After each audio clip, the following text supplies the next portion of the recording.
bust anything.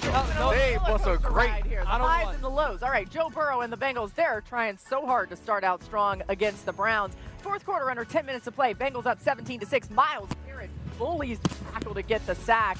Let's go to the next play. Garrett getting to Burrow again. The Browns held the Bengals to 141 yards of total offense in this one. That's hard to do. Less than 3 minutes. Browns trying to take the lead. Andre Schmidt lines up from the 36 yards away and hits the uprights and it doinks. It's no good. So the Browns still down 17-6 after a Bengals 3-and-out. A minute 30 to go. Same score. Joe Flacco throwing at its tip. DJ Turner picks it off. Cincinnati's defense comes up big. The Bengals win 17-6. Not much action from Burrow and company in the second half. The Bengals went 3-and-out on 5 of their 6 drives after the break, resulting in a total of just 7 yards in the second half. It's the fewest second half yards by a winning team since the 1995 Jim Harbaugh-led Colts team had 3 yards in a win against the Jets. So the Bengals finally get a Week 1 win, but Peter, it wasn't pretty. How concerned are you about this offense? I know Dan was on Get Up earlier today being like, I'd be ecstatic if I'm the Bengals because you escaped. You know your offense is going to show up, but like, they had 7 yards a second. They were outgained 327 yards to 141 by the Browns. 22-11 in the first down game. Like, the Bengals are going to have to score 30 and 35 points to win a lot of these games in the AFC. This is unacceptable, especially off the entire season hearing that they were going to be ready for Week 1 and they were going to be healthy.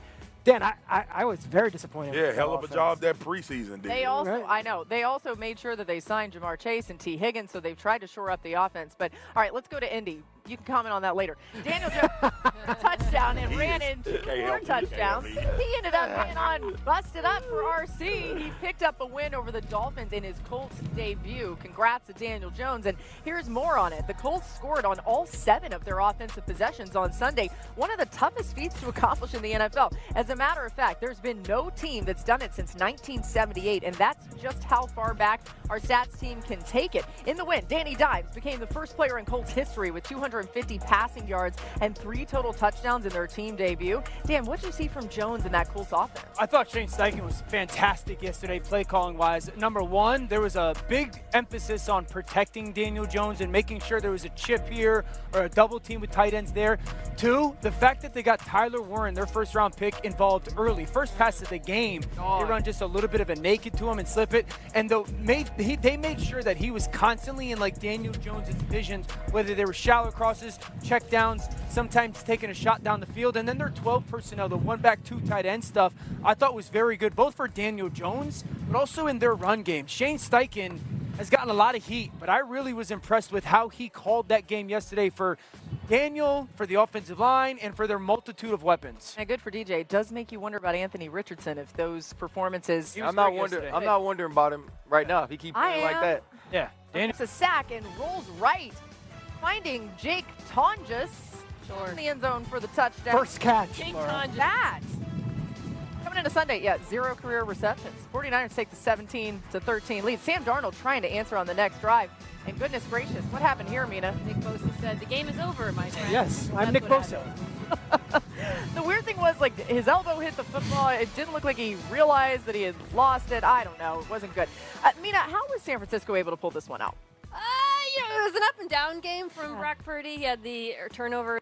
I thought he hit a beautiful ball to Ricky Pearson on the final, so credit to him there. But I think the biggest difference between these teams were San Francisco was much better on 3rd down, 5th league-wide in EPA per play. Seattle dead last, only converted 30% of their 3rd downs. And I think you saw what, frankly, was a concern I had going into the season outside of Jackson Smith and Jigba, just not enough playmakers on this Seahawks offense. And I think they ran into that against the San Francisco defense, Peter, that I thought did look improved. It did.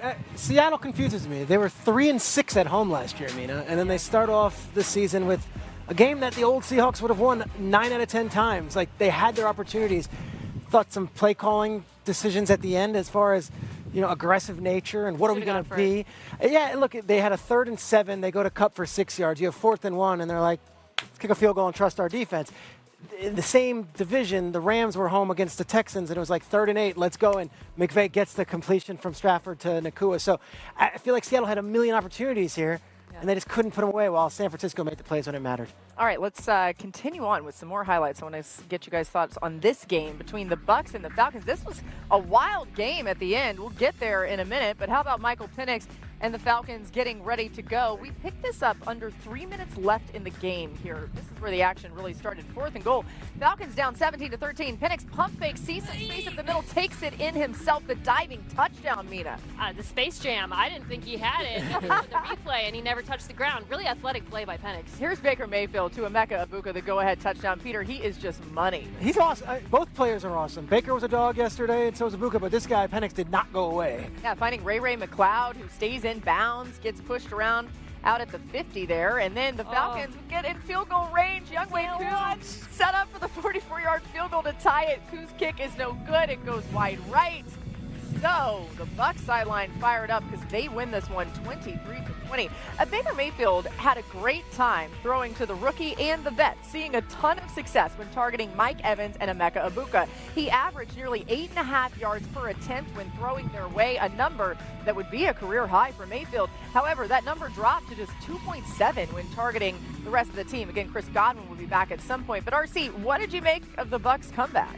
Listen, the thing I learned about the Bucs yesterday is they have a future at the running back position and the wide receiver position. Bucky Irvin was on the ascension throughout the end of last season, and we saw him pick up right where he left off. But to have that level of trust in Emeka Egbuka already from Baker Mayfield is huge. You go back to the first half, Baker Mayfield's first big pass is the dig to Emeka Egbuka. He catches the football, runs it into the end zone, and then now matched up one-on-one with A.J. Terrell, the number one corner of the Atlanta Falcons, to say to yourself, I'm going to stand in this pocket, stand in the heat, deliver this ball, and all hands catch for a touchdown. And at the end of the game, you could just see the young playmaker saying, let's go. It's a big-time win for Tampa, and they have a star. Yeah, my high times changed. Look, Baker Mayfield I'm sold on Baker Mayfield. Like, whether it's him putting up prolific numbers or whether it's him being there at the end.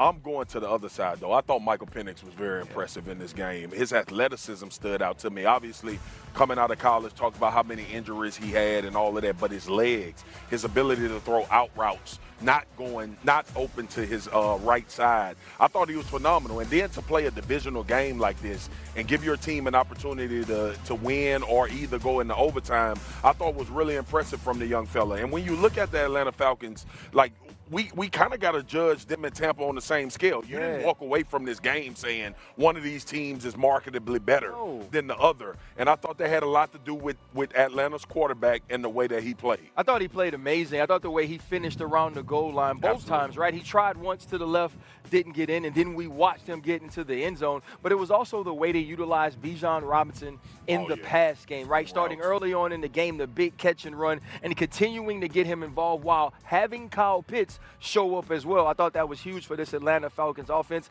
Now it's about getting stops in critical moments and maybe making some field goals, Logan. Yeah, golly, I mean, you're speaking music to Falcons fans' ears, like actually utilizing Bijan Robinson in the pass game. Kyle Pitts getting involved. You know, what was your takeaway specifically on the Falcons? I agree with all the points about the offense. Defense still underwhelming, in terms of the pass rush, which is something they've invested so much in it. 2 first-round draft picks, obviously, signing Dante Fowler. But this was an opportunity. Tampa didn't have Tristan Wirfs. They had to reshuffle their offensive line. I would have liked to see this Falcons defense get more pressure in this situation.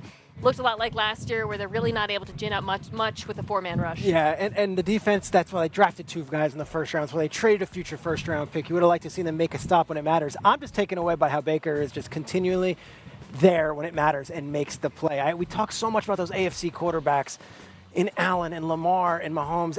Of course, we talk about all these guys with Burrow as well, but like, do we put Baker in that conversation? Because whenever it matters most, it feels like Baker Mayfield's there. And last year he had the stats that they did too. Yeah. Also, first game without Liam Cohen as the OC too. So a chance to show what they could do without him. All right, still to come. Josh